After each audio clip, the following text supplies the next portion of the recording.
I'll take pink shirt guy first, because I saw his hand first, and then the person behind the white hat second. So please come to the podium and speak, and I think that will show the balance that the board had been looking for.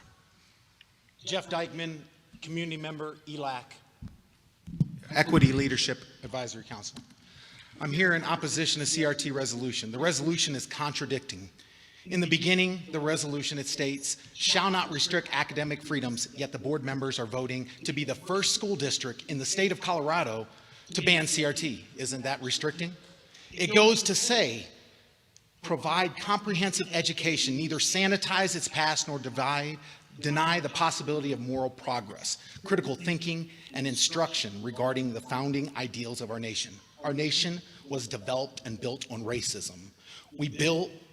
We are able to discuss without restrictions, explaining where we were to be able to see where we're going to be. The most ignorant part of the board members who wrote this resolution is in the sixth whereas. It is consistent with the District 49's cultural compass to use culturally respective teaching approaches to give guidance on how to use cultural knowledge, prior experiences, frames of reference, and learning styles ethically diverse students to make learning encounters more relevant to effective to them.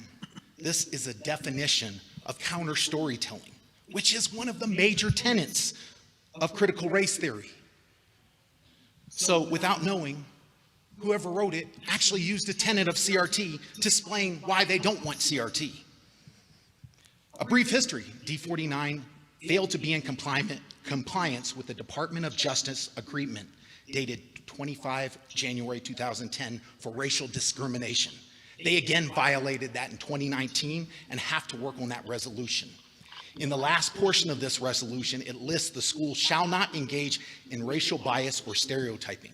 Yet some of our school districts still restrict do-rags or hair wraps, which is a form of racial bias or stereotyping, limiting culturally acceptable hair accessories.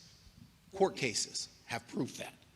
The last bullet in the resolution mentions accusatory characterization of individuals as oppressor and oppressed according to their race. If we teach history, we must be factual, and a white male, as a white male, our ancestors did oppress African Americans, slaves, Native Americans. We need to be better. Most important thing is today, Case and the Colorado board listed out critical race, and they explicitly said, do not have boards restrict it. Here's your talking points. They send it to every one of you because you're a member. Follow the talking points, and they're telling you not to do anything on limiting critical race until the state realizes it. You're already on restrictions for racial. Time's up.